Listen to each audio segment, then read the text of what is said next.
and night. Jason got the spotlight, keeping it tight. Reptile keepers rise, making impact. Breeding them beauties, never looking back.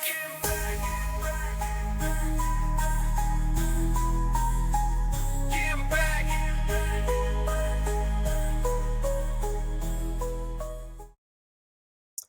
Right. Hey, how's everybody doing today? This is a new show. This is called Putting in That Work. It's dedicated to reptile hobbyists and professionals that have been, making a positive impact on the hobby. And today, we have Mr. Justin on. Like, this person, I've been noticing so much. The work he's been doing with all these crazy rare reptiles that doesn't have a lot of information. He's helping putting that info out for people to, maybe just take that step to try to work with that animal. And so that's why I wanted him to be like my first guest on this show, because I appreciate the work that he does on this stuff. Justin, man, how you doing today, dude? I'm good. Just dealing with some weather up here anyway. When you message me, I'm in the Northeast, so we just got like 3 inches of snow and ice, and it's pouring. Holy shit. So it's trying to get the driveway done before it gets any worse. Get in here to get ready for this. So man, damn. Yeah, no, sorry. It's gonna be in the 80s this week over here in Arizona. I heard my winter was so short. Like, literally it was a month. That was it. Yeah. He told my old man lives down there. I told you in Cave Creek area. So he told me he's 87. He's like, "Yep, we got another foot of sunshine today." I'm like, okay. I'm tired of wintering up here right now. Yeah, man. Like, it messed up my cooling period so much though. Like, I don't know how the reptiles are going to do this breeding season, but like, we'll see. Like, everything's paired up that needs to be paired up. We'll see what happens. Like I said, it was a short cool, so I don't know if they fully did everything they needed to do to get the breeding triggered. So we'll see what happens. Hopefully. Fingers crossed for you. Right. So before we kind of get started, I wanted to ask you, what's the story behind Legacy Herbs? I kind of just came up with it on a whim, to be honest. Sitting at the auction Saturday night at Tinley, and I was trying to create an Instagram profile, right? Because I was never on Instagram, and I used to have the name Higher Ground Herps because I worked with a lot of cloud forest species, stuff like that, high elevation species. So, but I never really loved it. It's just something I used to sell on Fauna Classifieds. It was an older like name and stuff that I went by. So, it was just, I wasn't on Instagram. Someone was helping me set up an Instagram account, and they said, what do you want your Instagram username to be? And I don't know. I thought about it for like 3 minutes, and that's what I came up with. And I like it. I think it has meaning other than just, something I came up with. Like, a lot of the species that I work with, they're very rare in captivity, rarely ever captive bred. So it's not necessarily about my legacy, but their legacy. You know what I mean? Them living on and trying to point a spotlight on these species that are overlooked all the time or underrepresented in the hobby and stuff like that. So I think that's, also maybe it's, part of my legacy. You know what I mean? That's for me and them. So I think it's kind of dual purpose. Yeah, it goes hand in hand. It's what I came up with. Everybody else seems to like it, so I couldn't think of anything better. Definitely, I love the name. Thank you. It's a dope name, man. Thank you. So, yes, we're here to talk about like some newly stuff that you like recently started getting into. Well, not getting into, but putting in that work for it. Is those Amazon dwarf iguanas. Now, how do you say the Latin on that? Annuloides laticeps. God, it's a mouthful. That first name's definitely a mouthful. I've heard it pronounced a few different ways, but mostly I think Annuloides laticeps. Okay, yeah. So how did you get into these? Kind of by accident, actually. It was funny. I was doing a trade with Armin from Herp Time.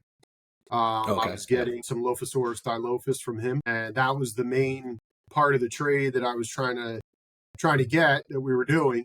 And then the stuff I was giving him was a little bit more valuable than just the Lophosaurus alone. So he had asked me, he said, well, I've got these Annuloides here. He had just gotten them in not long, a few weeks before.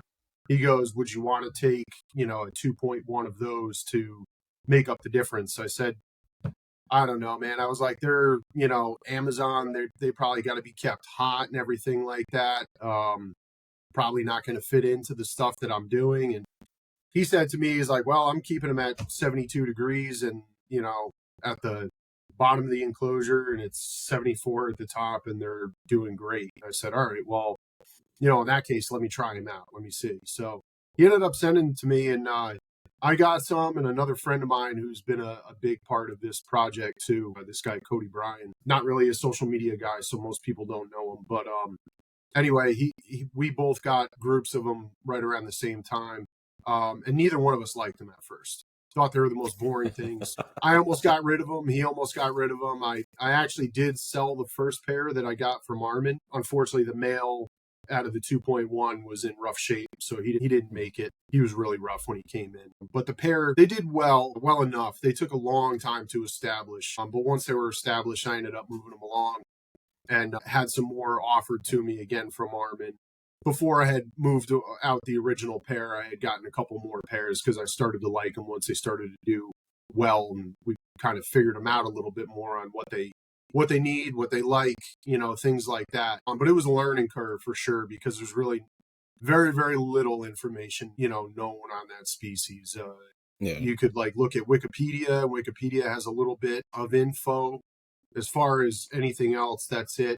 Kind of gave you some of the general type of habitat and stuff like that, but it's really not specific enough because, I know we've talked on the Gecko Exchange and stuff, how I know you do the same thing, look at iNaturalist.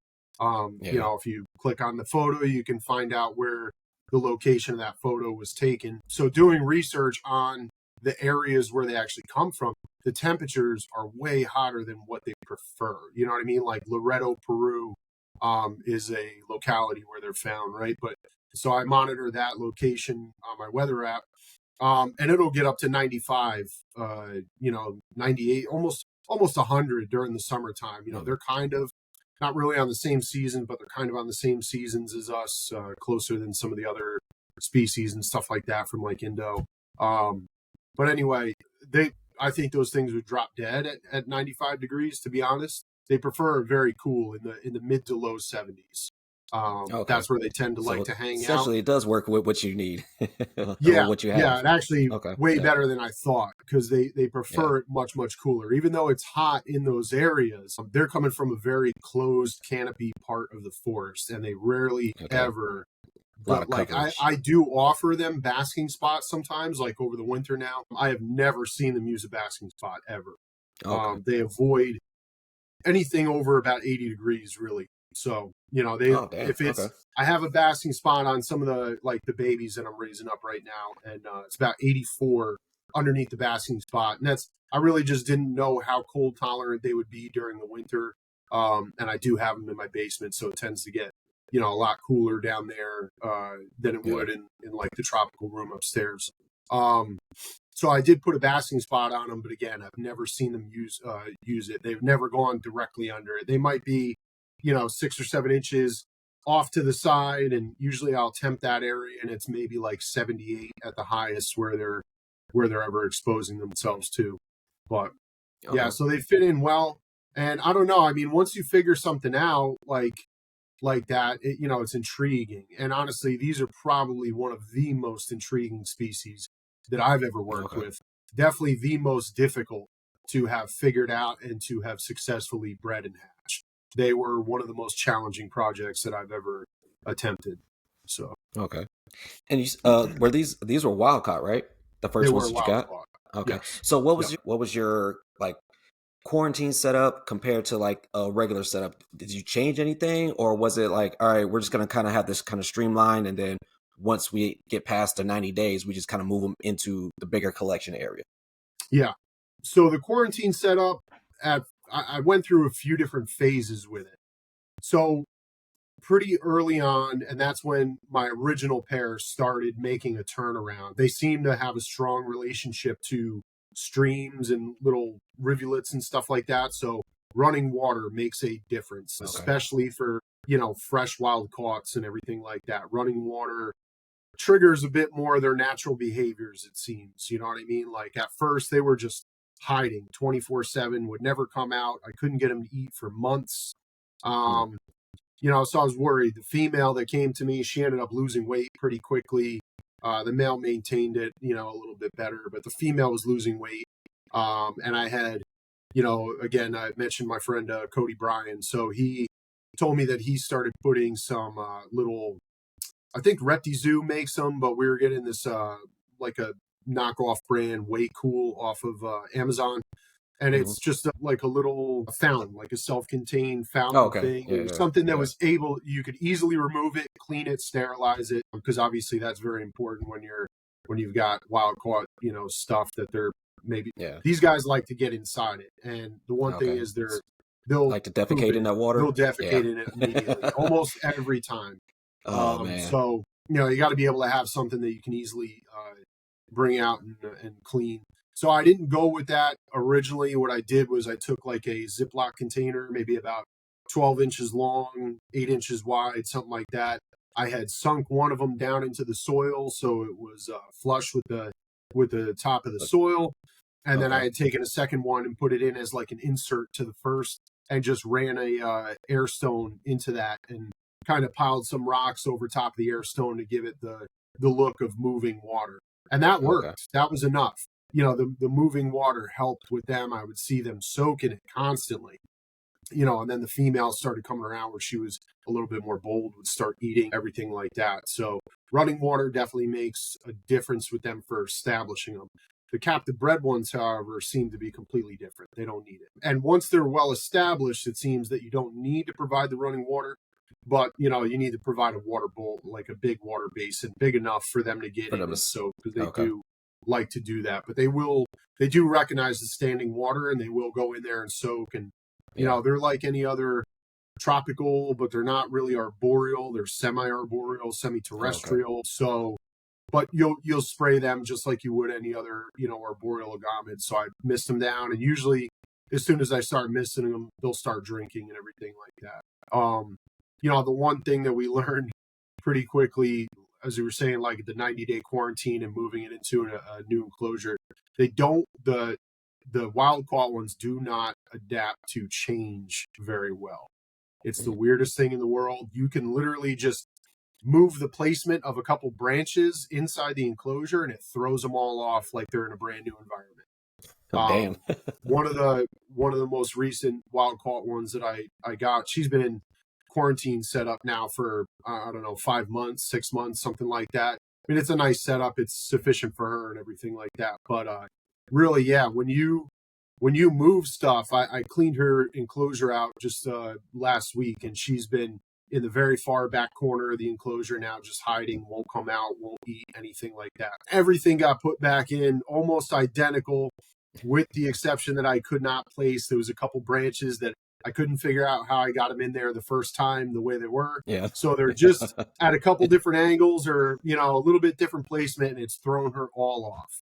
So, luckily though, the captive bred ones do not seem to, the captive bred ones, you can literally raise them in a critter keeper. My buddy actually kind of tried that just to test out the hardiness on them, and some recent hatchlings that he had, he put them in critter keepers, and he said that those ones actually grew faster and better than the ones that he had in a planted viv. So interesting. You know what I mean? Yeah, it's probably like opportunity they see their food much more easier. So understand that. Well, okay. Yeah. So how long are you putting them through quarantine? Usually, I mean, like 3 months is pretty good, but like I said, it takes them a long time. If they're coming in wild caught, if you're buying wild caught, it does take them a long time to settle in. So it's going to take them 3 months just to settle in before they're even, really doing anything that they should be doing. So some of them I've kept in quarantine for like 6+ months, because not that they're doing everything at that point that they need to. I'm pretty sure they're, cleaned out. As long as there's no visible health issues or anything like that, I don't treat. We've talked about this before. I don't treat stuff for parasites all the time. You know what I mean? If the animal obviously has an ailment that it's suffering from, I'll do that. But if it's, eating, gaining weight, staying hydrated, you just got to make sure you clean out the fecal matter when you find it. And the one benefit to those guys is they're very much like a Shinosaurus. They're very the thing that I could relate them to the most as far as behaviorally is like a Chinese crocodile lizard. They sit, they don't really move around a lot. They can go long, lengthy periods without like food or even water when they've gone into hiding and stuff like that. I mean, it could be, a week or two before they come out. They don't even really look that crappy. It's almost like they can shut off their metabolism very much like a Chinese crocodile lizard. That's something, because they go through periods of 6 months, hibernation and stuff, and you can pull them out of hibernation and they haven't lost an ounce of weight. So these guys are somewhat similar in that aspect, but like I said, it does take them a long time to settle in. So I'll typically leave them in quarantine, until I know they're solid. Like I've got them tongue feeding. They seem to have lost that fear of me. My oldest pair that I have going, it's probably been at least 1.5 to 2 years that I've had them now. And those guys are like captive bred animals at this point. You know what I mean? They eat with vigor off tongues. They're not much for crickets, that species. They don't really chase down a cricket or go after a cricket. They like a lot of grubs, worms, stuff like that. Earthworms, swarmworms, silkworms, superworms, dubia roaches. So, I mean, I tongue feed them mostly, or put stuff in like a bowl and leave it down on the ground, and then they'll go find whatever it is. But yeah, every time I release crickets in there, they just end up hanging out there for a few, weeks before they die off. God damn. I hate that. Yeah. Yep. I got chewies right now. Yeah, I got chewies right now. Like, they're like, I don't want these crickets right now. And then there's just crickets all over. I had one literally yesterday, just had a cricket on top of his head, just chilling. I'm like, dude, are you going to get this cricket? Please, just get it. And he just didn't even feel like he was bothered by it. I was like, it's bothering me. I got to yank that thing off, because I was like, I don't need no accidents right now. But yeah. So you said that, so they're from the Amazon. What parts are they from? You said like a locality like in Peru and stuff like that. So where all in those countries are they found? Yeah, so they're found throughout parts of Peru, basically the Amazon basin, I believe. Peru, Ecuador, some of the surrounding area. They're pretty widespread. Laticeps is one of the most widespread species throughout that area, but a lot of the Amazon rainforest, mostly Peru. I want to say like southwestern Peru or something like that. Ecuador. I know I'm not great with South American countries because they're the only thing from South America that I work with. But I don't want to say Colombia because I'm not sure. But I think Colombia too. I think that's in that general region. Yeah. Peru and Ecuador. So, they're found, I think, throughout almost all of Ecuador and most of Peru. Okay. Yeah, I'm just trying to, it gives people an idea of where to kind of look for, like, especially if you go to iNaturalist or you pull up the weather apps and see stuff like that. Because I know we've had this conversation before about, like, when people say, like, hey, you keep it room temp. I was like, what's room temp? Because that's, like, subject to variability. And that's one of the terms in the hobby I do not like is, just keep a room temp. Well, your room temp could be different from my room temp. Like, my buddy's room temp could be 80 degrees. Mine can be, like, 63 or some shit. Right. So it was like, I like data. I'd rather get like, even with that data, there's still variability. Like you said, it's like 90 something in Peru, right? But they're covered so much, there could be a 15-degree difference. Where it's like, like 80 degrees, 75, 78. But it's just about, just taking that information and, processing it and trying to figure out what they really need. Well, actually, how frequently are these imported in? Not much, honestly. I think about 2 years ago was the first time they ever came on the scene. Okay, so this is real new in the hobby. Yeah, they're not something that's regularly exported out of Peru. I guess they just got the collection permits for them, and there was very small groups of them that came in. Maybe twice the first year, and I think maybe twice last year. But yeah, they're very small numbers, like maybe a dozen animals, if that. So they're like I said, it's a very common species where their native range is. They're all throughout their range. They're found frequently. Almost every person that goes down to Peru for a herping trip has seen one of these in the rainforest. I mean, I've got a couple friends that have gone down to Peru since I've been keeping them and have found them, with their first day there. It's a pretty common species in the forest there. And I've asked them, it's nice to have someone who's got boots on the ground in the areas that they're being found, because I asked them to, collect some data for us and stuff like that. Where did you find it? what was the temperature where it was sitting, were there streams around, how close to proximity to the streams was it, stuff like that. So that was pretty good. That's definitely valuable information. Yeah. Most recently, I think over the summer, Corey Martin from Corey Martin Reptiles, she was down there in Peru, and she found one, sent pictures of it to Cody and myself and everything. And we asked her to take some temps, and it was sitting on a log, believe it or not, a little bit warmer than I expected. It was, I think, where she temped it set about 85, but I think it was in the sun. They don't seem to, in captivity at least, they don't seem to like that. Like I said, it's yeah, I think that's a really rare opportunity that they take. She said it was pouring earlier that day though, so it might have just been trying to get its body temperature up quick to operating temps. Yeah, and then it probably just would have thermoregulating and then then dip out. Exactly. I've had this conversation with Savannah before about even like she gives her abronia, she gives them a little heat spot. And they're a cloud forest. She's like, they still need to thermoregulate. They can't just be a cold animal all year round. So they got to warm up. They got to warm, dip out, go back and hide, and whatever they go and do. Which, I mean, makes sense. Yeah, that's why for some of these species that I'm getting, I'm going to give them a little basket spot. I'll just put it on a dimmer, just put it real low, just enough for them to regulate their body heat real quick, and then they can go and dip out, go about their day. Because like I said, I'm getting some phylors in the next month or so. Nice. Yeah. Actually, I was supposed to get some other stuff too, but I'm actually going to send them to a buddy of mine.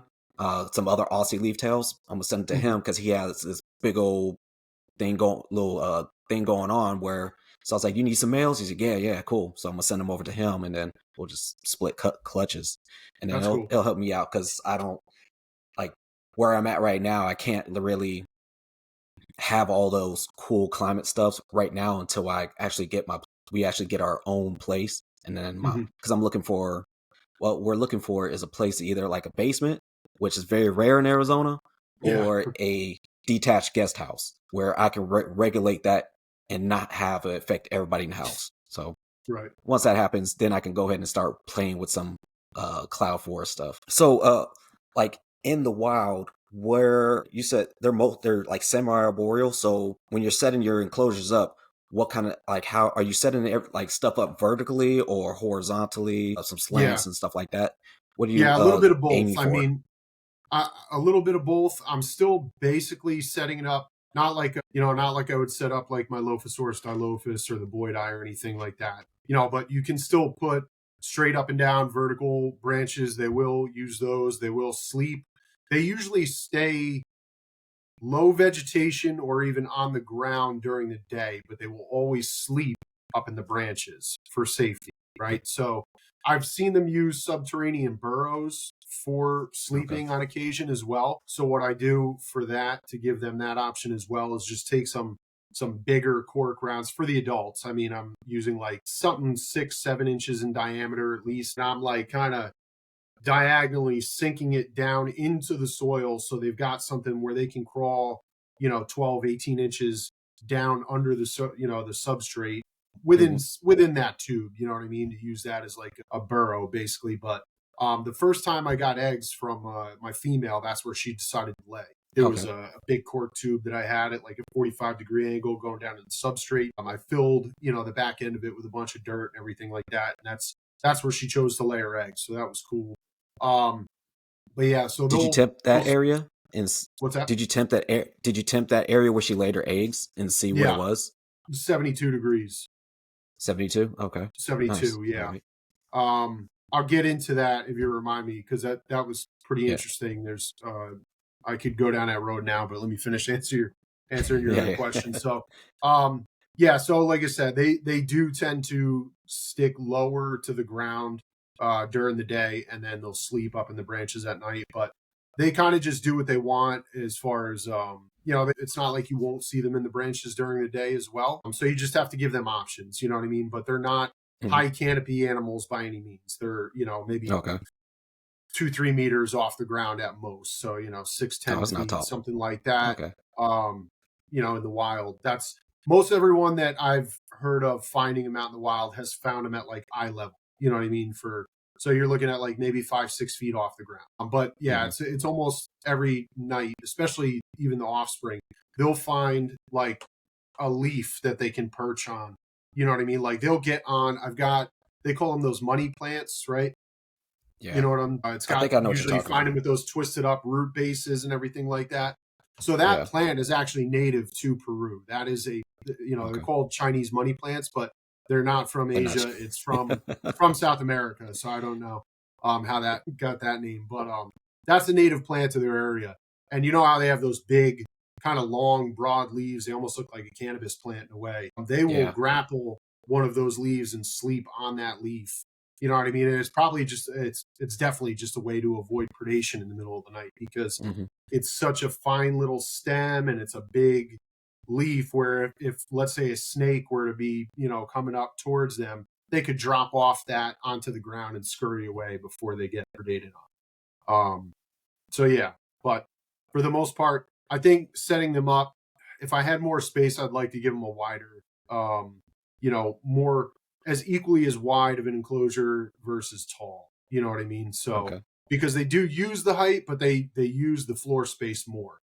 So I think like something even like a 36 by 24 high would be really, would work really well for them. I don't think like that one of they those would need. Exoterra ones. Like Yeah, I think it's like 36, 18, 24 or something like that. Yep. Yeah, I think that would suffice because they don't really seem to need the height as much as they do the floor space. They make more use of the floor space than they do the height most of the time. How big are they? They're not that big. I would say like 6 inches snout to vent, maybe like 10 with their tail, maybe a little longer, 11. I think they're under a foot, but they're heavy bodied for the most part. They're not like a lanky lizard. They have a good body build to them. Strong limbs, nice thick torso, big fat head on them. One of their other common names is broad-headed wood lizard. There's a name in Spanish that I can't remember off the top of my head that they call them fat heads in the wild. So they're, they have, if you look at them from the top, they have a very strange shape to the top of their head. It's very wide, broad. They go by Amazon forest dragon, broad-headed wood lizard, Amazon wood lizard, Amazon dwarf iguana.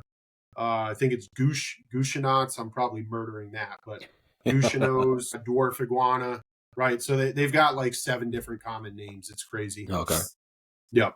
Yeah.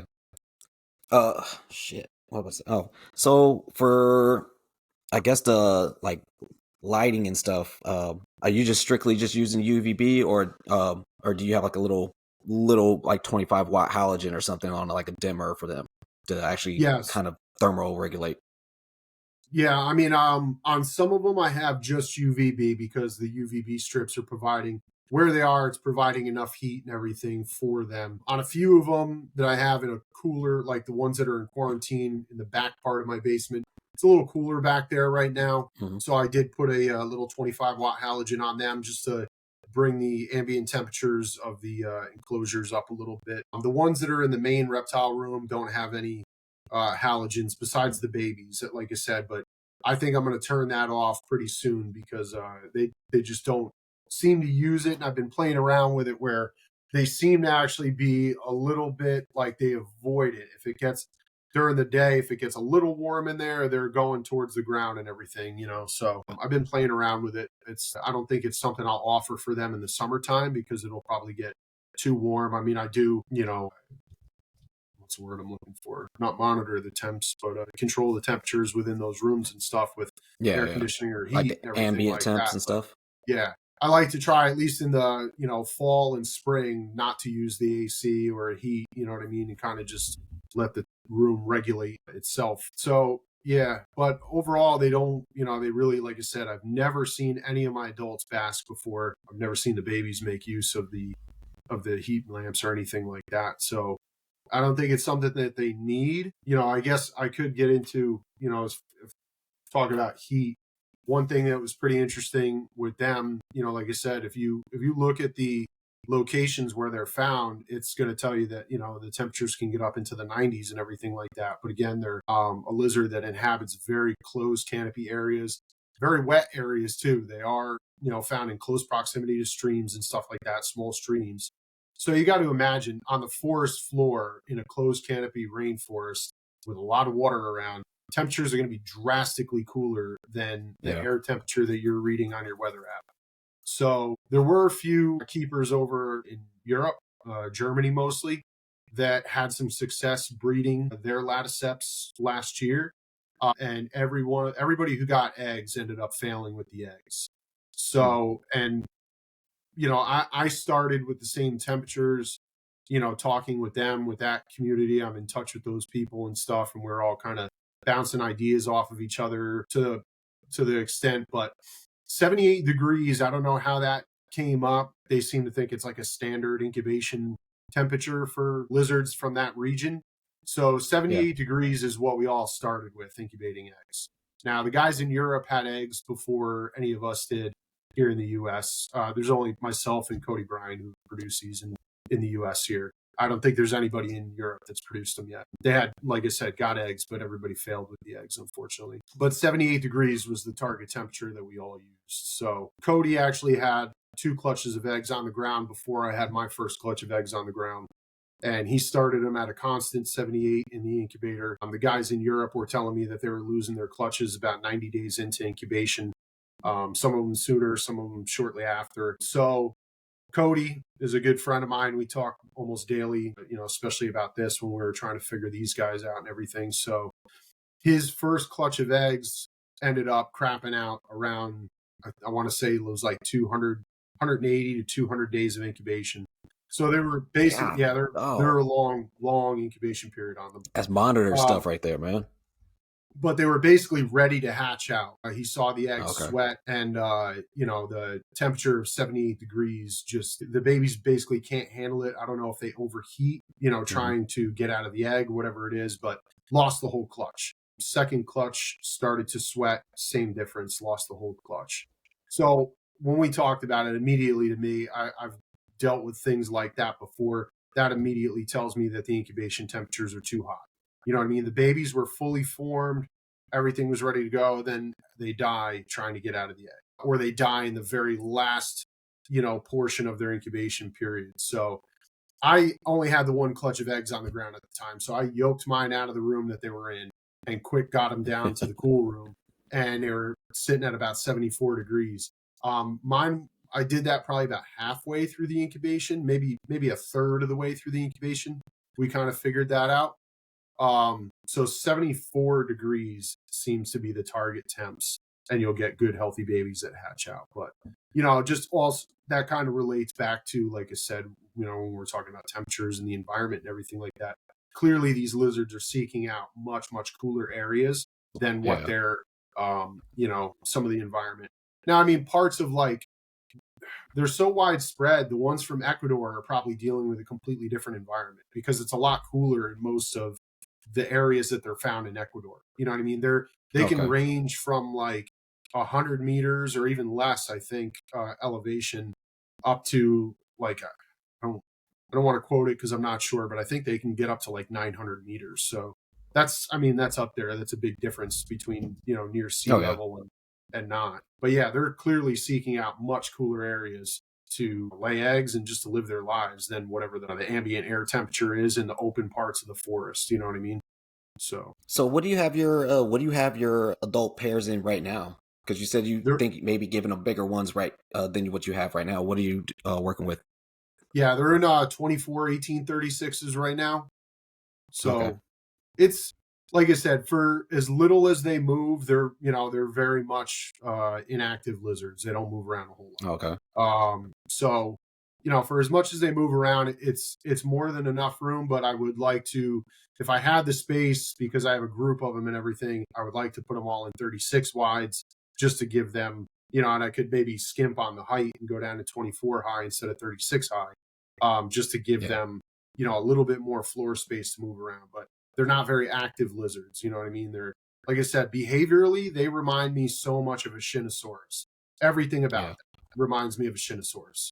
So, I've kept both species. I see the similarities between the two. Just, even the way they look at things, their eyesights, their eyes even look very much like a Chinese crocodile lizard. It's super weird, behaviorally for them. Yeah, but they're kind of like semi-aquatic because they like to be in the water as well, right?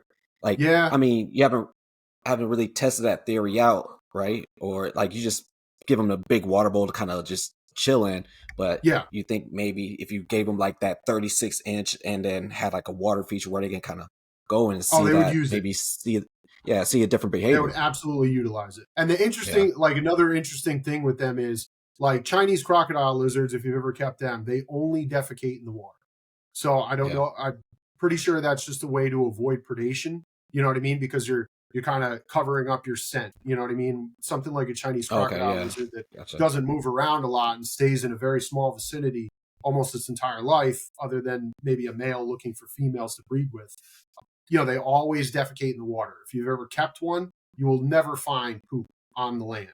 So they're Yeah. easy. They're easy to keep in that aspect for if you don't mind doing water changes, because your whole bioactive land portion. If you've got When I used to keep them, I did like a 50-50 land water, so they would have deep substrate plants, everything like that on the one side, and they had a big water basin where I had dividers in between the exos where it was just a big water basin on the other side. But they'll never poop on land. These guys are the same way. They always defecate in water. They do not defecate on land. I mean, maybe Yeah. once out of every 10 times will they defecate on. So, Okay. but it's so that kind of leads me to believe that if they did have a big water feature like that, they would absolutely utilize it. You know what I mean? More than just the water bowl. But you don't need once they're nice and established, you don't need to have that in order to maintain them.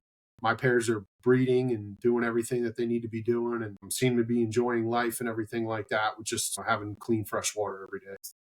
Yeah. So with breeding, do you have to are you cycling them? Like, are you giving like different night day cycles before and after, like before breeding season and after, like once breeding season starts? Mhm. Do you have to do you have to bring them down in temp like beforehand? A lot of that stuff, a lot of the stuff that I work with just experiences that naturally here because I'm in the Yeah. Northeast. So we have 4 seasons. So I can't Yeah. really stop it from happening. You know what I mean? My daylight hours grow shorter. It gets colder in the winter and everything like that, and vice versa in the Yeah. summertime. So they are exposed to that naturally. I do shorten the daylight hours a little bit from 14 to 12. They're pretty Okay. equatorial, so there's not a big Not a big change in change. daylight hours Okay. as much. Yeah. So, but I'll go like usually during the summertime for almost everything. I run 14 hours a day. Daylight, some of the species like Euryplotus and stuff, I'll bring their daylight hours down even a little bit more, during the winter. But these guys, they're on a 12 on, 12 off right now. From what I've read, they breed all year round Oh in the shit. wild. Okay. So, but what I've noticed in captivity is it seems like late fall and early spring seem to be the peak breeding seasons. So, Okay. it's kind of weird because it's almost opposite. It's like once it starts to cool off is when they start to want to breed. So, Okay. I had a bunch of breeding in, I want to say it was October. I had the pairs, all 3 pairs that I've got were locking up daily for about 2 weeks straight in late October. Okay. I got a couple clutches of eggs from that.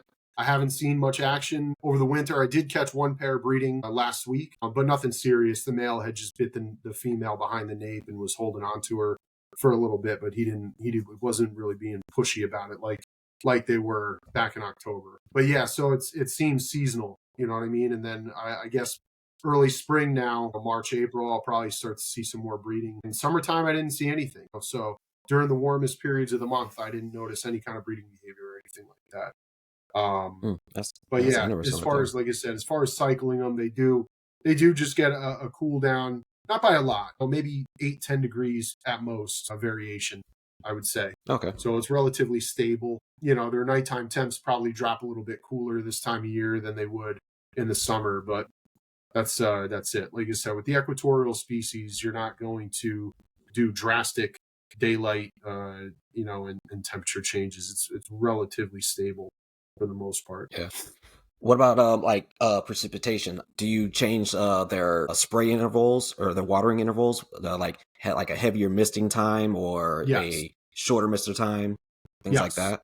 Yep. So I mean, obviously during the rainy season, I'm spraying them. So the summer, Summer months are just like ours where it'd be hotter and drier. You know what I mean? And then Okay. spring would be a rainy season. Late fall would be a rainy season. Okay. So yeah, I spray them heavier at those times. But I pretty much, Okay. they are very dependent on water too. So I spray them every day. So it's not like they're not getting sprayed daily. They Yeah, get yeah, yeah. sprayed It's just daily. It's just how maybe long those I'll cycles are. saturate the enclosure a little bit more than normal. You know.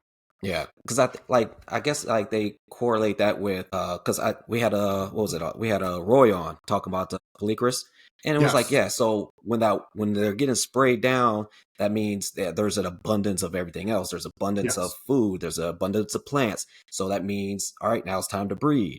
So I think that's the correlation to it hmm when we start spraying. So so how long did the eggs take before they hatched? So this is interesting. I don't know if I should share this or not yet because there's a lot of proprietary information here that Oh took shit. a long time and a lot of conversations to figure out. And I mean, like I said, Cody and I have been the only two people out of anybody who's gotten eggs from these guys to be successful on hatching them. And I really have to say that's mostly because of him, of Cody, because I wouldn't have tried this if it weren't for him playing around with these things to try and figure this out. I don't know if any of us would have hatched them out yet.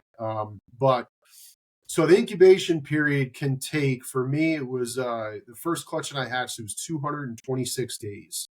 So Damn. it's a long time. It's a long time. But we've also, and when I say we, I mean he, but like I said, this is a project that him and I have worked on very closely together. We've also hatched them in as little as 180 days. So Mhm. there's a big variation there. You're talking what, 40s? No, 100, yeah, 46 to 50 days roughly, right? Um, so there's something that triggers the eggs to hatch. The eggs seem to not hatch unless they have that trigger, which is very Mhm. odd, but they need to go through a dry out period, right? So I know Roy had mentioned something like that. I was listening to the Polychris episode and everything because, believe it or not, these guys are very similar as far as like incubation times, Yeah. incubation methods, everything like that. The laticeps or Enuleoides in general, I think, if we could generalize it, we don't really know because this is the only species anybody's really worked with. But Okay. very similar. Definitely the laticeps line up with those Polychris, especially the Peruvianus that he keeps. But the eggs seem to need to start out very moist. I tried a suspension method, like a suspension tray, above Okay. sopping wet media, very humid inside the incubation chamber, but the eggs desiccated overnight. So the first time that I incubated them directly on perlite, and that was a success. So I've gotten 3 clutches more recently that I've had 16 eggs that I'm incubating currently from them. So I tried a suspension tray method, see how that would work. A day and a half went by, and I went and checked the eggs, and they were all shriveled up and desiccated already. So I immediately, not terribly, but significantly sunken in. So I moved them onto very damp perlite again, and they plump back up, and they're all looking good again. But yeah, so it seems that they need to be started on very moist soil, or not soil, media. Some media. Yeah. Right. So, and then I'm not sure if they have to go through a dry out period. Roy said with the polychris, his have to be start out wet, then go through a dry period, then go through another wet period, and I think finally another dry period. I'm not sure that these need that, but the one thing that Cody did, which triggered the incubation of his first, or the hatching of his first clutch, was this was all from Roy. Like, this was something that Roy had said. It was kind of in Cody's mind where, like, well, maybe these guys, they're from very similar area, or maybe they do need the same thing. So let me just try it. So he took one of the incubation cups with the laticeps eggs and he pulled the lid off of it and left it exposed to just open air in, his reptile room for 8 hours. He was working in the room all day. And then when he was done, he ended up putting the lid back on, putting them back into the incubator. And when he came in the next morning, all the eggs were sweating, like super, Oh, like okay. huge beads of sweat. Uh, So then they hatched that day. Every one of them hatched that day. hmm. So when he told me this, I was like, there's no way, dude. I was like, that is just coincidence. They were ready to hatch. They were at 200 and I think they were over 220 days. Those were at like 237 days, I think. I was like, this is coincidence, dude. They were just ready to go, and you decided that, you're going to pull the lid off that day, and it just ended up lining up. So he did it again with the second clutch because they were only laid about a week apart, the two clutches, because they were from different females. So he did it again, and same results where all the eggs sweat immediately. After that exposure to just open air for the day, they started to sweat. They all hatched. So now I'm thinking, I'm like, well, maybe there's really something to this. So I went ahead and did the same thing and had the same results. It was the weirdest thing I had ever experienced. Where how many days were yours at? Mine were at 226. So we've gone from 180 to 237 max. 226 were mine. The shortest period that we've had so far is 180. So when I was able to recreate that, now we're 3 clutches in that we've, been able to get the same exact results, where just exposing the eggs to open air for the day, letting them breathe basically, and then closing them up and putting them back, they will sweat and usually hatch within a day or two after that. So it was pretty amazing. So there's definitely something to it. And Cody's hatched out 4 clutches of them so far. I've hatched out 1. I have 3 other clutches incubating here right now. So, but we're going to keep playing with it, but there's something to that. Yeah. It sounds like you said, when they bury, like in the wild, they bury their eggs, right? And so maybe it goes through that dry out period, then rains again or something, kind of gets humid again, then dries out. And then once that final dry out period, boom, now they're like, all right, it's time to get them out of here. Because I don't know how deep did they bury them for you? About 4 or 5 inches. So pretty typical for most lizards in that, kind of I don't want to say family, but similar lizards like that, similar size lizards. It's pretty typical, 4 to 5 inches down. Okay. Yeah. That's great information right there. Like, I'm sure people would never have even thought about that at all. No, I wouldn't have either, to be honest. I have to, like I said, I have to attribute all that to him. But just the fact that we've been able to recreate it, 3 times, and then, to get my clutch hatched, and he's done another 2 clutches since then. So was pretty crazy. And it's just the same method. Pop the lid, let them air out for a few hours, and then the next day they'll hatch. So interestingly enough, though, with them, their eggs are like little capsules. I've never seen anything like this with any other species that I've worked with. I've showed some other, successful breeders and stuff who are into weird stuff like this. Even Roy, I was like, dude, have you ever seen anything like this? And he's like, I haven't. So they have like this thick gelatinous membrane on the inside of the egg. So the babies, when they come out, they'll break both sacs, but it's almost like, if you've seen a live birth, sometimes like, I work with a lot of live bearing species, but they're born in like a little embryonic sac, like a little membrane. Yeah, a little thin sac that they got to bust open. Yeah. Right. So they're basically encased in something like that, but then there's also an exterior, like thick gelatinous material surrounding that. And my theory is that is like a dehydration barrier to keep the eggs fully hydrated.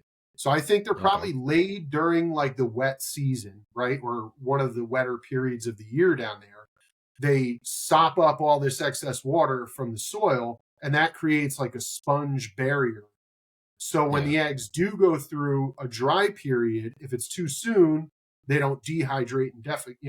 Or I don't know. I don't know if it works both ways, where it helps keep water out, but it also helps the loss of moisture as well. Yeah. But it's nothing like I've seen. Like I had the first one didn't come out very fast, so I started to cut open the egg just to make sure it was good, because I was super nervous with this. So started to cut open the egg, and it was thick, man, like almost a 1/4 inch thick, gelatinous like membrane. It was like jelly, like this thick membrane around the embryonic sac that these things were encased in. So but I've never seen anything like that. I've never seen anything even remotely like that hatching out any type of lizard before. So it's weird. It's it's got to play into some sort of buffer for them, going through these wet seasons and dry seasons. So Yeah, definitely. but That's what it sounds you like. know, I think it's almost like the eggs are like little time capsules. Like they can sit in animated, or an inanimate like suspension, you know what I mean? Almost indefinitely, it seems. Because if you can hatch them at 180 or 180 days just by pulling the lid off the container to, trigger that dry out period or whatever that they need, but also they can go up to 237 days in that same egg and not hatch until that trigger is applied. You know what I mean? It's weird. So it's almost like they just sit in this little inanimate, Like you said, like it's like just, state of suspension. When the conditions are right, they're ready to pop out, but that barrier inside the egg is keeping them safe until then. yeah. And they So don't are come you gonna out right play with? away. Like, I was gonna sorry, say, are you they gonna don't. play with like days on this when you do it for your next ones? Yeah, I'd like to try. And so I have a clutch that's like almost ready to go, but I don't know exactly when they were laid. I didn't dig them. Like Okay. I didn't find them. I suspected the female was gravid, and I didn't bother trying to dig them up right away. So I don't remember when they were laid. Okay. I saw she had laid another clutch several months after that. Those ones I was able to get to. And when I was getting those ones out, I found the older clutch. So I have a clutch that should be ready to hatch like any time, but I'm not Yeah. exactly sure when they were laid. So I'm waiting. I'll pull the lid when I'm ready. It seems like they can go, indefinitely, for whatever amount of time. So I'm like, I don't want to push it. Yeah. But yeah, so yeah, I totally lost train of thought. I'm sorry.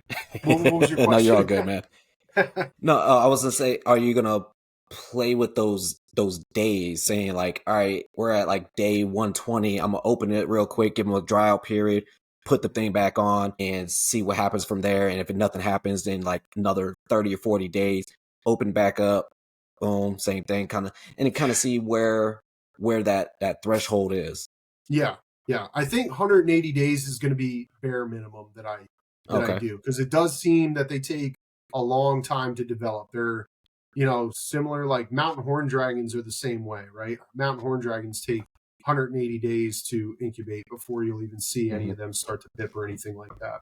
And they seem to have a lot of the same similarities, again, in behavior and stuff like that, similar habitat that they occupy. So I think they are a species that requires a long incubation, like 180 days. I did hear of one person in Europe hatching supposedly one egg out that was dropped by a wild caught female in 90 days time. I don't believe it, because the incubation temperatures that I was told would have killed that baby inside the egg in 90 days. I Yeah. don't think that, for as long as the duration has been that we've seen, I don't think 90 days they would even be formed babies. Unfortunately, I did lose, like, to, be 100% transparent, what you were just saying, that clutch of eggs that I found that were further along, that were laid months before I dug them up. I did do that about 3 weeks after I found those eggs, because they were all well into development, very big eggs. They Okay. looked Yeah. just like the eggs that were ready, that I hatched the About the last time. hatch. Okay. So I left them on the media for about a month, maybe 3 weeks to a month. And then I was like, these look pretty much ready. And in my head, I was doing the math. I'm like, well, I know when she looked gravid and when her last clutch was. And then I knew when she laid, the next clutch that I had dug out and found those eggs. So they have about a 60-day period where they carry the eggs, 60 to 80 days where they're carrying the eggs before they deposit them. So I thought, doing the math, I'm like, yeah, that's probably, maybe they were laid around 7 months ago. So I thought they were ready to go. And I pulled the lid and I lost a couple of the eggs like overnight. Mhm. Like that, I pulled the lid and I left them exposed to open air. And this was only about 2 hours. I came back into the room and one of them had completely blown out all the fluid out of its side. Like it was Okay. huge gelatinous mass on the side of this egg. I thought it was getting ready to hatch, so I left it alone. And about 2 days later, I looked at it. Nothing had changed. The egg totally deflated. I cut it open. There was I would say 80%. It was a fully formed baby, but it hadn't developed any of its color yet. So it almost looked like an albino baby. It just didn't have pigmentation to the skin. Otherwise, it was fully formed, but it wasn't ready yet. So that was at a lower incubation temperature than we've used, though. Like I said, that soil temp was probably about 72 when they were laid, but they sat in there throughout most of the winter. The soil temp was closer to like 66, 68 degrees, I would say, probably Okay. 68. So obviously a cooler incubation temperature is going to increase the duration and everything like that. Yeah, So I definitely. think it was a little too soon. So that's why the last couple eggs I have from that clutch, I'm just waiting it out. Not in a rush yet. It's been at least 2 months or so since I've found them. I'd have to go back to the Facebook or Instagram posts that I put up to see exactly what day I found those eggs. But I would say it's probably getting close. I think judging by, I had 2 of those from that clutch, 2 of those eggs go bad. Both babies were in the same state of development. So I think they were fully formed. Like I said, they just didn't have pigmentation to them yet. So I would think 2 months later at slightly warmer temps, they're hovering at about 73, 74. I think they're probably ready, but I'm just being patient with it. I'm not in a rush. I don't want to lose any of them. Patience is a such virtue. a cool lizard. I think really for the hobby, the captive bred ones are they're very hardy. Like I mentioned earlier that they're hard to get established in the fact that, they don't acclimate quickly. You can't rush them along to do anything. But on the other hand, even the wild caughts are extremely hardy. Okay. They're almost, I don't want to say bulletproof, but like I said, even if they are in this like quote unquote dormant phase where they don't want to eat, they don't want to come out into the open, they're usually going to be okay. I mean, as long as you're still providing food or water opportunities for them, they will when they're ready. But all the ones that I've gotten wild caught have done well, except for that one male. They've all lived. I haven't lost a single one. So it's a super hardy lizard. Now the captive bred ones are like a night and day difference. They are very bold, very hardy, like a lot more active than the wild caughts. I think they're just not nearly as shy. Like my babies, I'll go to tongue feed them, man, and now they're to the point where like they're fighting each other to get at whatever it is on the tongs. They're, if there's one up here on the branch or something, and I go to feed that one, and there's one lurking around down on the ground, and he sees or she sees, the food item that I'm trying to feed the other one, they bolt across the enclosure up, try and like wrestle each other for food. Obviously, I try not to let that happen, but it's funny to see how much different the captive bred ones are in behavior. And like I said, they seem to be super hardy. I think it's going to be the further along we get into it. I'm not selling any of the ones that I've produced yet. I know Cody's not. We're going to do a bloodline You got to build it up, man. Yeah. We're going to build it up, get those bloodlines going. Yep. Yeah. That's what you have to do first before you release stuff, because otherwise you're not going to have much to work with, and everybody's going to have all related shit. So Right. Yeah. I mean, the good thing is he's got 3 unrelated wild caught pairs. I've got 3 unrelated wild caught pairs. And we've gotten eggs from every one of those pairs so far. So nice. I'm going to get all the bloodlines from his captive bred. He's going to get all the bloodlines from my captive bred. And we're just going to create, an even bigger group from that. And I would honestly, if there were more wild caughts to come in, I would snap them up too, So yeah. Yep. I mean, that's how it should be too with stuff like this. Like you said, if you don't, like, you're never going to have, you're not going to have enough, and then you're going to risk putting together related pairs and all these genetic defects. So, speaking of like the differences between like wild caught and captive, so how tolerant are they of you going into, like you said, the wild caught ones, if you mess with a twig, it throws them all off. So for like your captive ones, how are they with you going inside their terrariums? Yeah, they don't mind at all. Like doesn't change. I had something set up for them as they were hatching and everything. So as they were hatching, I was able to put them right into a nice planted viv and everything like that. I know Cody has messed around where he set them up in smaller critter keepers and raised, I think maybe 2 or 3 in like one of the bigger critter keepers. Very simple, you know what I mean? With just a few branches, a water bowl, and then he had another group where he raised them in a planted viv and everything like that. And he said he saw better growth and everything out of the ones in a critter keeper, which was kind of interesting to me. But,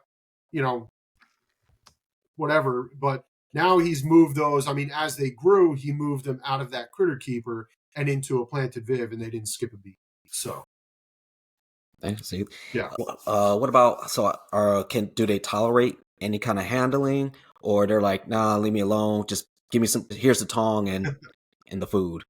Yeah. I mean, I don't really handle like they will tolerate handling, sure. You know what I mean? Yeah, They just kind of sit on your hand for the most part once you get them in hand. yeah, The wild caught ones, getting them in hand. They're not bitey. They're not, they will try and get away from you like most lizards when you go to pick them up or anything like that. But once they're in hand, they're usually very calm and will just sit there. okay, Um, pretty you know, docile. I would say that the captive breds would tolerate handling much better. Okay. You know what I mean? No, I said Like I I'm said, not a handling person either, so I just yeah, for people in like out in the world, because that's usually a criteria for them. Can I handle yes, it? No, I yeah, always tell them like with mine, no. Like I said, I got these Haemophilus over here. Anytime I put my hand in there, her mouth is open. So no, I just look at them. That's it, hands off.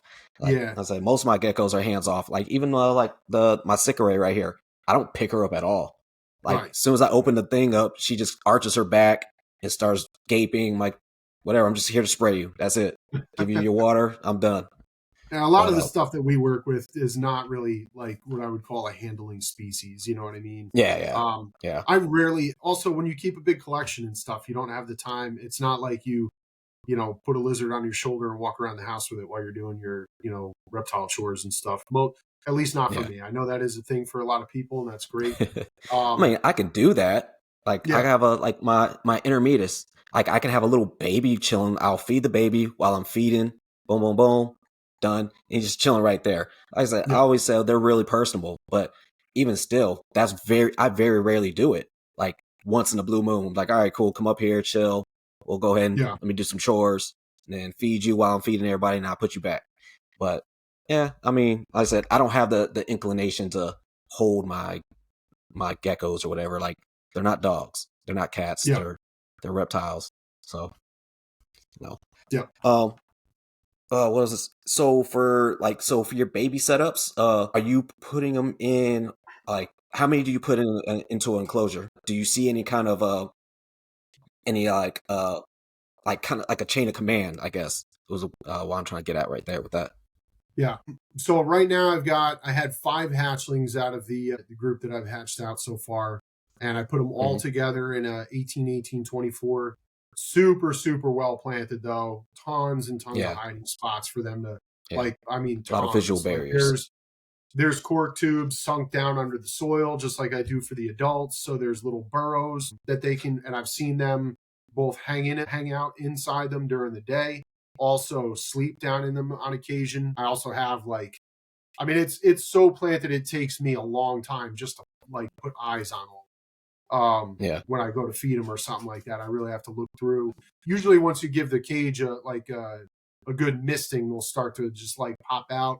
I've got some cork hollows that are. I think you saw that post that I put up the other day yeah, with the with those two. shining twins. Yeah, that was Yeah, super cute with them.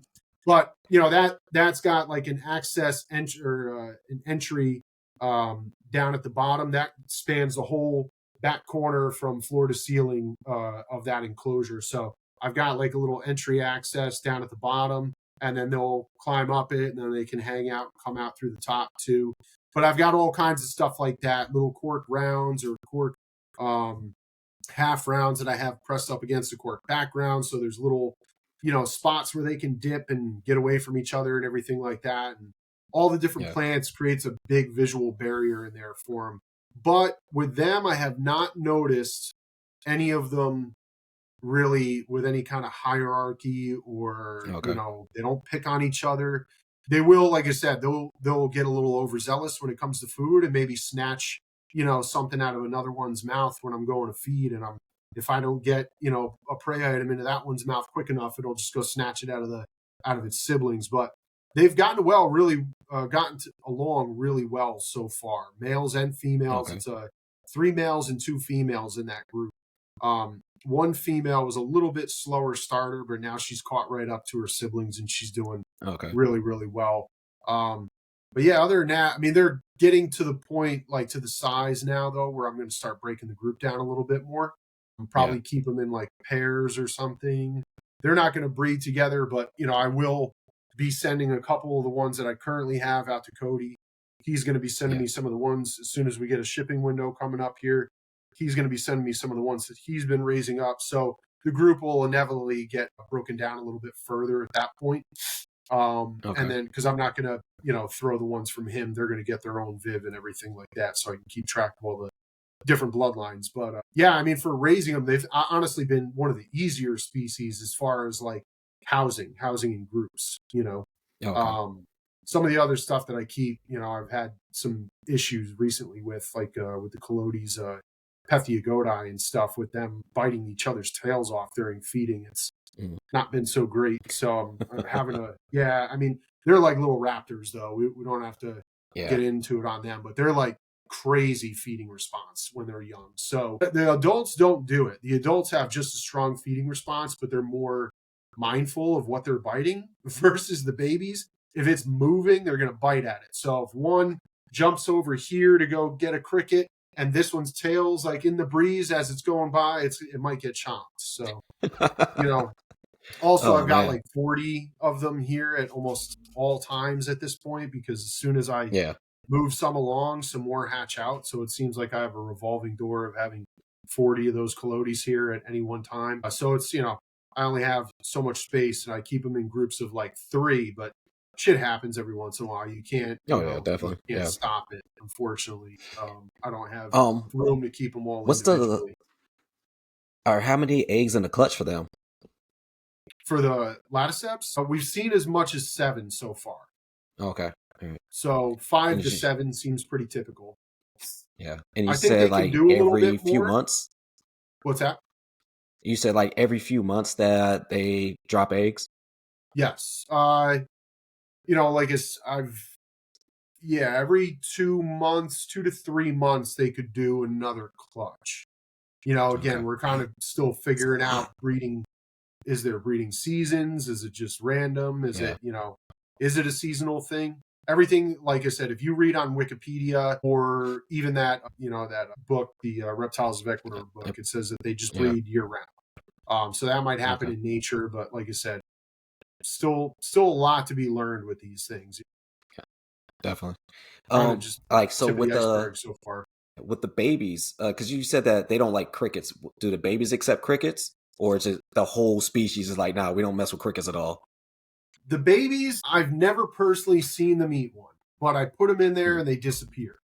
Not fast, but they do disappear. I know they're not getting out, and I know they're not, just dying off, because I would be finding dead crickets in there. So they must be eating them, but I think that's like only if it runs straight in front of its face. They don't seem to want to chase it down or anything like that. Oh, okay. They love dubia roaches. They go nuts for those. I've done green banana roaches. They love those.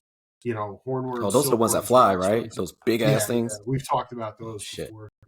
God damn, I can't do it. They're not that bad. They really don't. They don't fly in your environment. They'd be dead within hours if they got out of the. They dry up really quick. They need very high humidity. So even here in my humid basement, if I do have one get away, I usually find it dead within a day or so. But they're a nice prey item, bro. I like, everybody gets all sketched out because they can climb and fly, but honestly, get yourself one of those waterproof, the ones with the little silicone gaskets, and set them up with that. Just a small air vent or something on the very top of it, and keep them warm and humid, and feed them bananas and fruits and greens and stuff like that, and they do well. But I guess like if you let them loose in like a Strophurus enclosure, they're not going to reproduce or anything. Like I said, they need it really humid and warm, not dry. They dry out very quickly. But they're not big on flying. Okay. Yeah, it's just something I would have to, once I get my own little spot where I can have my own place, or not my own place, but my little guest house or whatever, where I can do all that stuff, because my girl will probably kill me. So same thing with like red runners too. Like she'd probably kill me. Those scare me. Like honestly. I've had red runners, and they never climbed on the walls or nothing. They just chilled on the bottom on the egg crates, but my Stropheres love them. Like they just go round and round and round trying to chase that thing, trying to get them. So it's just I mean, those things make me nervous. I've got a little colony of those, and I read that that they won't reproduce in your house if they got let loose. I guarantee you that they would Yeah, reproduce in my house if they got let loose. I've Because I've I kept heard. them.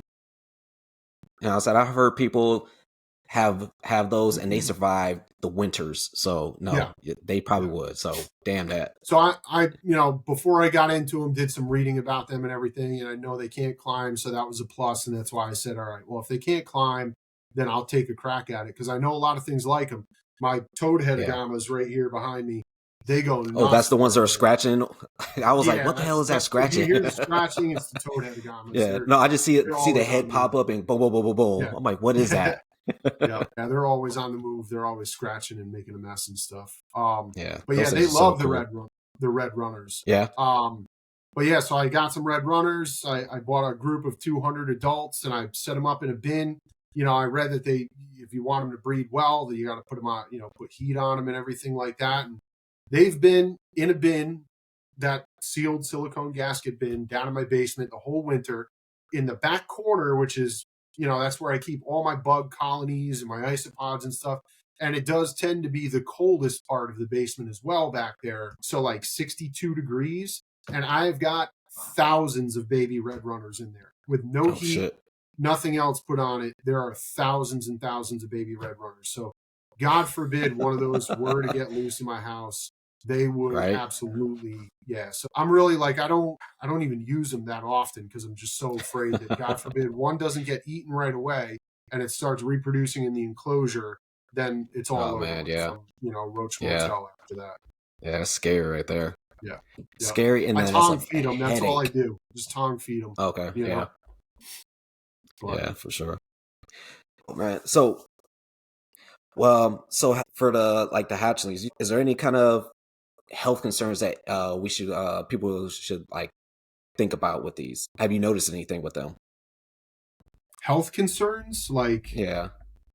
Like, have you noticed any of them? Like, I mean, just playing around because I know you're still working, trying to figure all this stuff out. Have you noticed anything that didn't work that you switched up? not really. Like I said, they're very hardy lizards. Even the wild caught ones are very forgiving as far as you're probably not going to do anything that's going to kill them unless maybe overheating them. I could see that being it, but I think they could, even tolerate periods of, I don't want to say extreme heat, but heat that they're maybe not comfortable with for, Okay.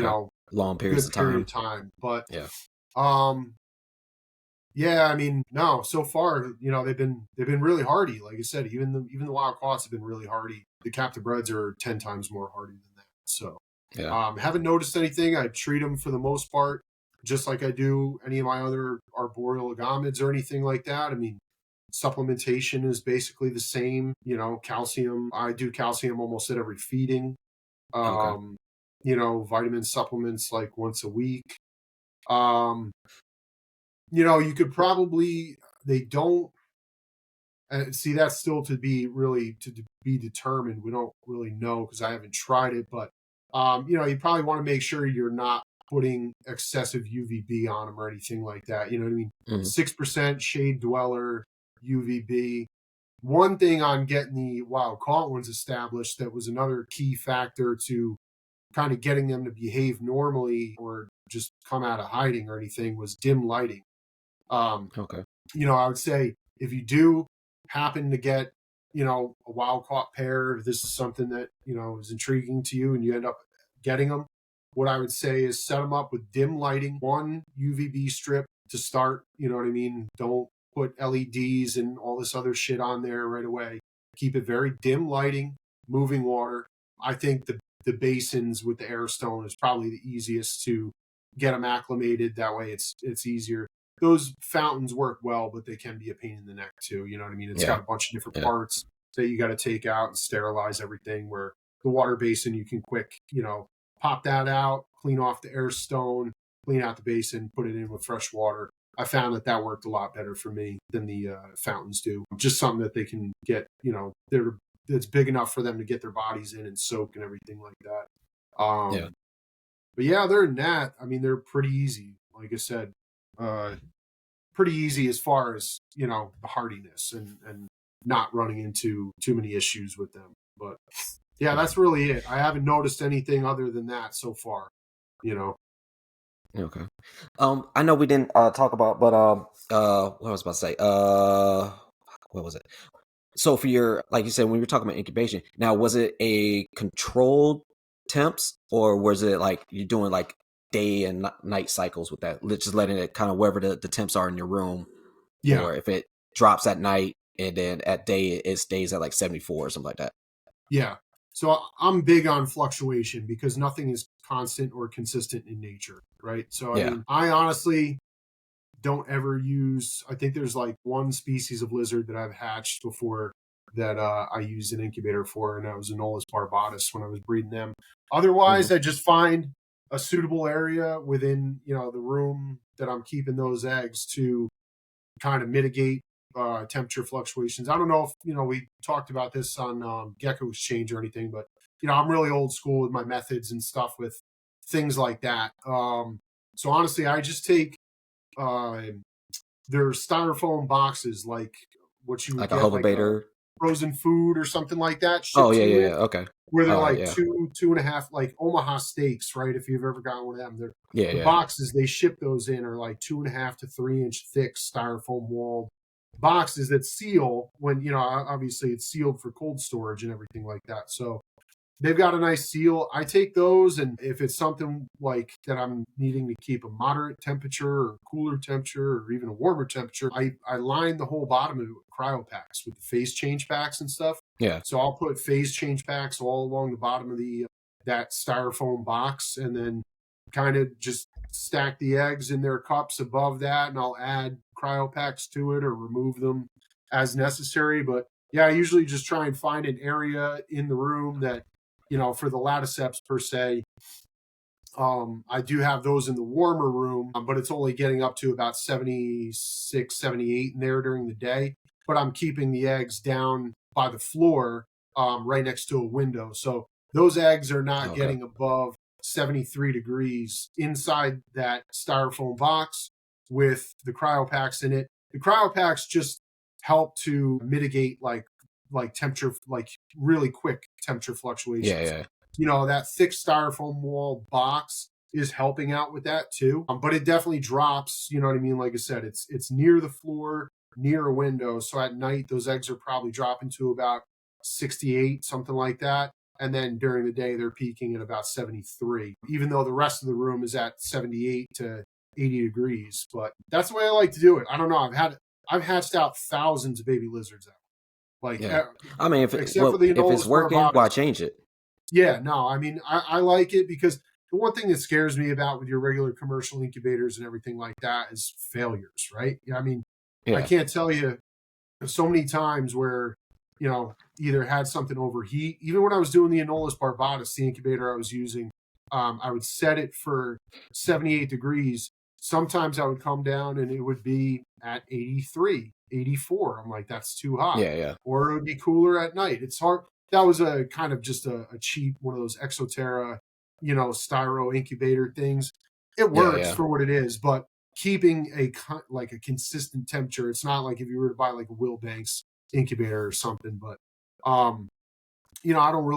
don't produce a lot of lizards or anything that need to be kept hotter. Now, if I was doing something that needs to be incubated at 86, 87 degrees, then I'm going to have to go with an incubator. You know what I mean? But a lot yeah. of the species that I work with are around room temperature. You know what I mean? The Euryplatus Okay. and stuff Yeah, like that. I do the same thing with them where they've got their own box downstairs where I've got that placed in an area where it's, usually sitting at about 72 degrees or something like that. Um, nice, nice. yeah, yeah, it just scares me that, if I'm something that I've got so much time and effort invested into, that one flaw with an incubator can screw the whole thing up. I had that happen Yeah, to a no. friend over the summer. I was watching his collection while he was in Greece. He had me taking care of everything except for his Eastern indigo snakes, which he had another friend of his, which was he's another breeder of Eastern indigos. I don't know why he did this, but he had that guy taking care of the indigo snakes and me taking care of the lizards while he was gone. Well, he had two clutches of eggs in a nice professional incubator while he was away. I think it was like 19 eggs in total. The guy who was taking care of the indigos, the last day he was there, accidentally knocked the probe out of the incubator. So when I Oh, came, it was a day and a half later when I came to check on everything. And my buddy Chris had asked me if I could, he's like, so and so couldn't make it there today. Would you mind if any of the indigos hatched? Because these guys were hatching as he was away. mm. The other guy Oh was shit. pulling Oh, babies that were popping out of the eggs and setting them up and everything like that. I was just taking care of the lizards. But he had asked me to check the eggs and if there was any babies that had hatched out, pull them, put them in their baby setups and everything like that. And I'd come in and man, the whole front door of the incubator was covered, just saturated, dripping water from oof. the inside. There was a puddle of water on the floor.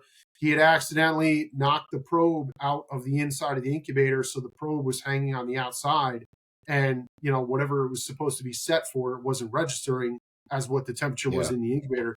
Cooked 13 eggs on them. Cooked. I Damn. mean, those are Eastern indigos. You're looking at like what, $1,200-$1,500 a piece on those. Yeah. So, and Yeah, it was an that's a lot of entire money right clutch. there. Damn. It was an entire unrelated clutch to the first ones that started hatching. So you're not going to experience that when you're just using a styrofoam box with some cryo packs inside it. There's nothing Oh yeah. that can Yeah. go wrong, you know what I mean, mechanically like that. So I don't know. It's old school. It's not for everybody. It's what works for me though. Yeah, like I said, if it's working, keep on doing it. You Yep. know. Are they? So you said are you sexing these lizards right out the egg, or does it take a little bit of time? So they seem to show sexual dimorphism. Okay. I know Cody, he had a lot more trouble with, but mine were clear males and females. So I don't Okay. know, like his, What are I saw those pictures of all his. characteristics? Yeah, I saw pictures of all his babies, and they at first looked to all be male. Just so the Mm. males have a characteristic of a white stripe on the side of their lip that kind of goes from the corner of their mouth to like the back of their chin or the back of their neck area. So they'll have a Yeah. white stripe there. Typically, males also have a black patch on the throat. And then also the pattern is a little bit different, but the babies, the pattern is the same on all of them. You can't, there's no Okay. difference in pattern. That starts to develop later. But I had 3 that came out that had that clear white stripe on the side of the face, and they all had black patches on the throat. It was very faint, but they're coloring up. The females, where that white stripe would have been, was just green, so there was no patterning there. Okay. And their throats were just basically red without the black patch. So it was Okay. pretty easy to distinguish with that clutch. So, I mean, it'll be interesting to see if with the next clutches that I've got hatching out, if it'll be that clear of sexual dimorphism or if it's going to be like confusing. But yeah, that's how I've done it. You can, at this point now, they were born in November, I think they hatched out. So at this point, you can start to see a little bit of difference in the tail base too. The Okay. hemipenal bulges on the males and lack thereof on the females. Gotcha. Do they go through any color changes as they grow? They just gain color. You know what I mean? Okay. They just get more and more colorful. The pattern will develop, but I mean, the base colors I don't think the base colors change that much. Like, Okay. I don't know. We'll see. You know what I mean? This is the first time anyone's ever raising babies of this species. So we don't Okay. really Yeah. know, but they don't look that much different than the adults to begin with. Like, Okay. All right. Yeah. the males have this kind of intricate, almost like lattice work netting pattern underlaid their other pattern. It's weird to describe. Like if you were to take like fishnet stockings and spray paint, you know what I mean, and then remove the fishnet, Yeah. and you see that whole lattice Yeah. Yeah. work of. Yeah. So they kind of have that underlaid under like bands and other stuff like that. That's for the males that look like that. The females are more just they sometimes they have bands. I've seen pictures of some that are just solid colored with really no patterning, but a lot of times they have like little ocelli on their back, and they might have some like chevrons going across their back and everything. So it'll be interesting to see the variability between the two and everything. But I was surprised, to be honest, how brightly colored green the females that I hatched out were, because the mother is more of like an army green color typically, and the Mhm. babies are neon green. The Oh females, shit. they are like fluorescent green. They are beautiful. So, yeah. Dang. Nice. But I think there's just a lot of variability within the species. You know what I mean, as far as Okay. coloration and stuff. Well, I know you're gonna be documenting all that stuff, man. I hope so. So I got a couple. Well, I got one closing question. It's coming up because we're about an hour and a half in. So, what do you like about this hobby, and what's something that you wish would change about this hobby? I love everything about this hobby. I mean, I've lived it, breathed it, everything. It's consumes my every thought and my whole life basically. 35 years. This has been an obsession of mine. What I would like to see change about the hobby, people need to leave politics out of the hobby right now. I'm getting so tired of that shit. I'm really getting tired of it. I'm unfriending a lot of people. That's one thing, word to the wise, especially if you sell reptiles for a living, keep your political opinion out of it because it's so divided at this point. We all have a very Yeah, different opinion and it's not conducive to sales if this is what you do for a living or anything like that. yeah, I I try and keep my mouth shut. I made that mistake once, you know, somewhat recently, a few months ago at a show where I got into a little, thing with someone about politics and I've already lost that friendship because of it, unfortunately, but I guess we weren't really damn, friends to begin with if politics comes between friendship, but everybody's so divided right now. Everybody's putting up their political. I'm only on social media for the reptiles. That's all I give a shit about. So I don't care about your political exactly. opinion. Yeah, Let's all tone it down and bring it let's make it about the reptiles again. You know what I mean? No one's yeah. going to change anything that's going on right now. So let's just keep it reptiles. That's what I want to see change. Currently, the current situation with the hobby. Oh yeah, I definitely feel that. Like I said, I know I stay out of all that stuff as well. I'm like, all right, Yep. cool, whatever. Who's the president? Cool. All right, Yeah. next, Yep. let's go. Yep. Yeah, I don't post about that stuff. Yeah, Yeah. look at my gecko. That's about Yep. it. Yep. Yep. or whatever funny shit I find. That's about it, man. Yep. Or, dude, oh man, thank you for coming on and like I said, I being my appreciate first guest having me. on this one, dude. Like, yeah, dropping that knowledge and like I said, you've been putting in that work, dude. You put in the work with the collodies, the cafodes, and now these laticeps. I'm sure you got some more stuff that's in there that you probably haven't said, and I'm sure like you. I mean, you just you keep doing this stuff and giving people these opportunities, and that's the thing that I like to see is you're giving people these opportunities to like, is that something I want to work with in the future? Now someone's starting to get those established here. So Yeah. definitely Yeah. thank you for that, man. Thank you for being a I positive appreciate it. Thank you. influence in this hobby. I appreciate it. Thank No, you. Yeah. I try and put out, if there's something I've learned, I want to share it with everybody so they can, be successful. I'm not one of those guys who's into gatekeeping or anything like that. You know what I mean? I had mentioned that about the laticeps because I'm like, this is kind of proprietary.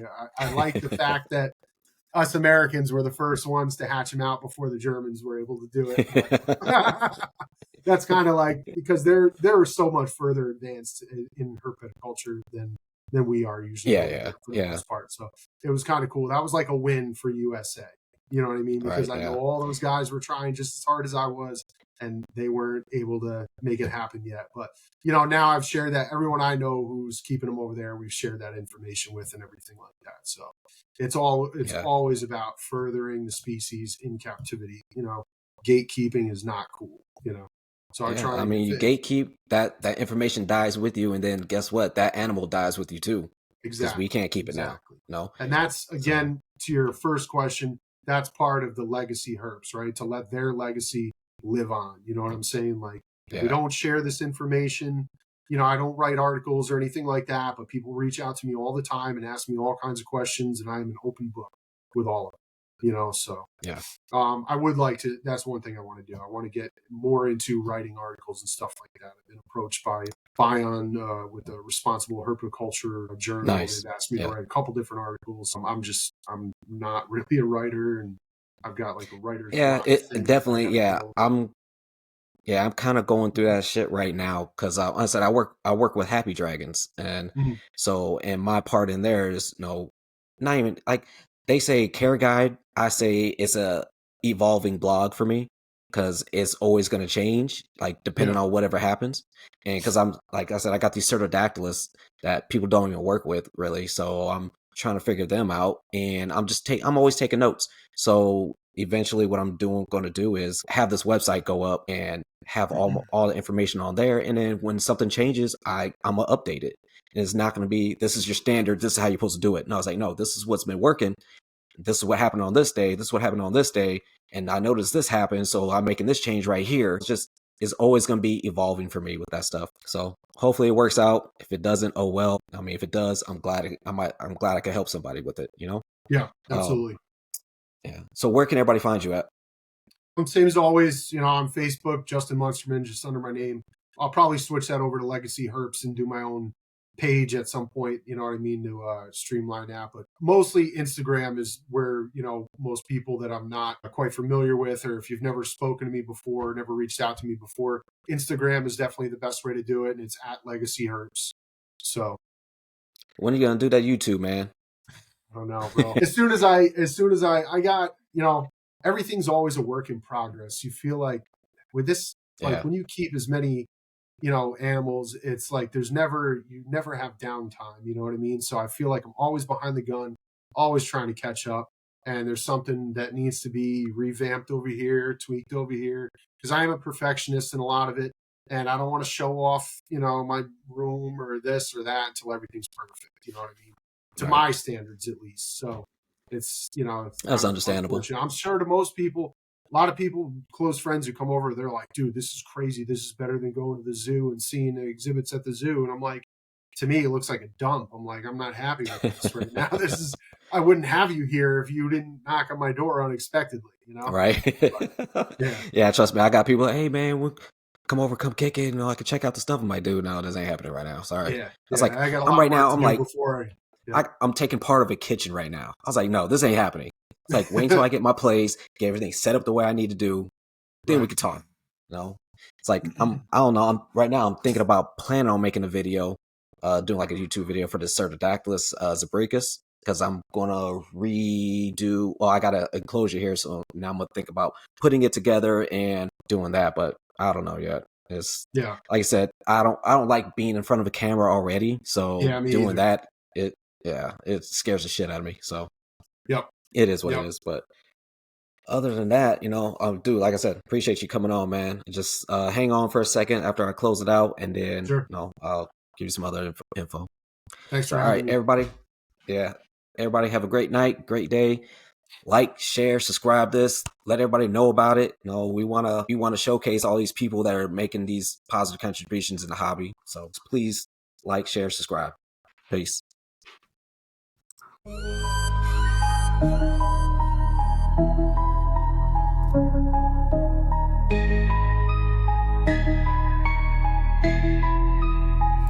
Yeah, Jason on the mic. Welcome to the spot. Breeding those reptiles, straight fire, straight hot. Geckos in the house, snakes twist and turn. Lizards on the prowl, see the passion burn. Breeders in the game, they putting in work. Red tail bows, see them go berserk. Leopard geckos shine like scales of gold. Hobbyists unite, let them stories be told. Putting in that work every day and night. Jason got the spotlight, keeping it tight. Reptile keepers rise, making impact. Breeding them beauties, never looking back.